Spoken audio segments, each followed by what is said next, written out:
Hi guys, Misilla here, Learn to Grow. I hope that you guys are having a great week. So today I'm going to go over 10 fall garden chores to do now and next month, and then we'll take a walk in the garden. So number one is plant more crops if you can. If you live in a moderate or warmer zone, you can still plant some cold hardy leafy greens, but also keep in mind that the days are shorter, the sunlight is not as intense, so that means plants are going to grow at a slower rate. And also, since it's colder, the organic matter will not break down as quick as it was in the warmer summer months. So the nutrients won't be as readily available for the plants to uptake. So overall, the plants are not going to grow as fast. And so number one is you want to make sure you plant more crops. Oh, that sounded like a firecracker. Anyways, guys, let's go ahead and take a walk and we'll go over some things. The first one is plant more crops. Remember, growth is slower, so yields are reduced. You also want to make sure that you give them enough space in between so that way they don't fight for nutrients. As you can see, I planted more dinosaur kale, which are spaced at about 12 to 18 inches apart. These older ones were planted in the springtime. I actually ended up pulling some that were heavily infested with aphids and were covered with powdery mildew. And these ones here were planted about 2 months ago. We are a family of 6, so we want to make sure that we have enough kale for the fall and winter months. The second one is adding compost to your garden beds, especially if you're not going to utilize them in the fall and winter months. The organisms will be breaking down the organic matter, and by the time springtime comes, they'll be ready to plant in.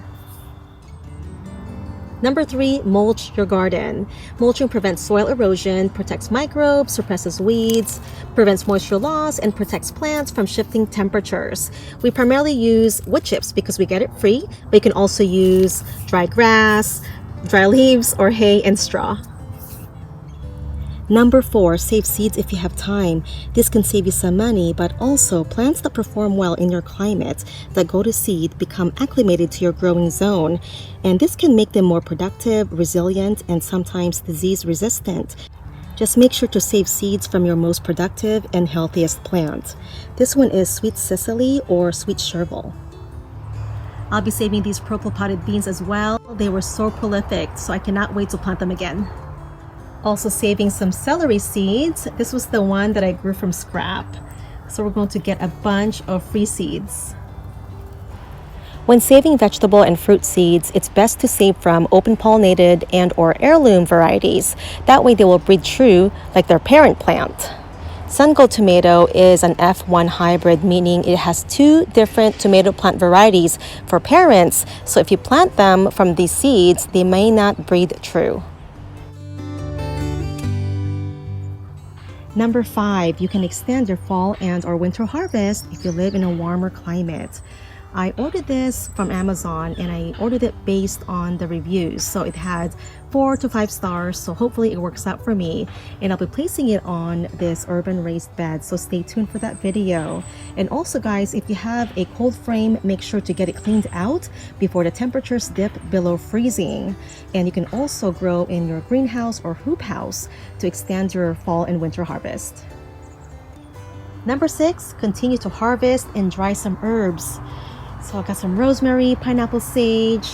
I also have a lot of chives that I need to harvest right here on the border. So these can be cut back, and we have about 5 weeks before the first day of frost, and these will grow back in about 2 weeks.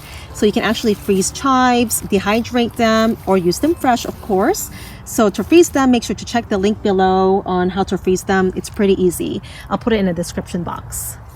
This one here is Bergarten Sage. I planted this from my start that I purchased last year, and it is so prolific. Look how big it is. I planted it in the ground, so of course when you plant your herbs in the ground, they're going to get bigger. It measures at least 30 inches across now. Also guys, when you harvest your herbs, it's best to harvest them in the morning. The essential oils will be more concentrated in the leaves. By the time afternoon comes, the essential oils will go back down into the roots of the plants. Number 7, right now is a good time to divide perennial plants. So I'll be dividing more of this red vein sorrel and also chives.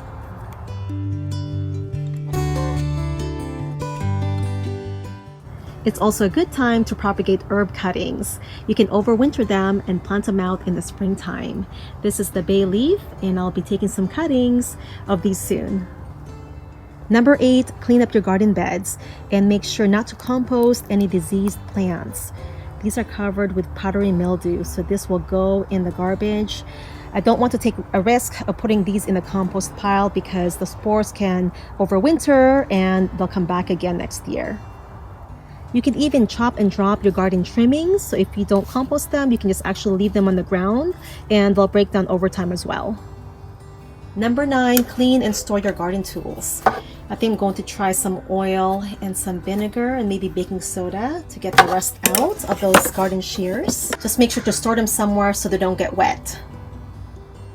Lastly, in number 10, take garden notes. This will help you keep track of the plants that performed well and poorly, and will also help you decide what to plant again next season. And also plant more varieties of the best crops that you grew, your favorites, and the ones that you eat a lot, of course. So we plant a lot of zucchini, sun gold cherry tomatoes, Yukon gold potatoes because they do so well year after year. And also, like I mentioned earlier, I'll be planting the purple potted beans again because it did so well for me and it was my first year growing them. And something I won't plant again is probably sweet potatoes because we just don't have the climate for it here, and I mainly got just leaves. I haven't even checked for any tubers. Last time I checked was a month ago. There was nothing in there. So sweet potato leaves are edible, so that's all we're going to be getting, but not the conventional potatoes or yam leaves. And also always do your own research before consuming something that you're not sure about. Got a bunch of cilantro seeds, also coriander, which is a spice. So a lot of them fell in the soil, which is fine because they'll come back in the springtime as volunteer plants, which I don't mind. So I hope that you guys found this video helpful, and let me know how things are coming along in your garden. I'm sure if you are in a colder climate, you probably already cleaned up your garden. You're probably ahead of us in the warmer zones. Again, I'm in zone 8B. Thanks so much for joining me today, everyone, and I appreciate your continued support. And if you enjoyed this video, please give it a thumbs up and share it with your family and friends. Have a great day, everyone, and happy gardening.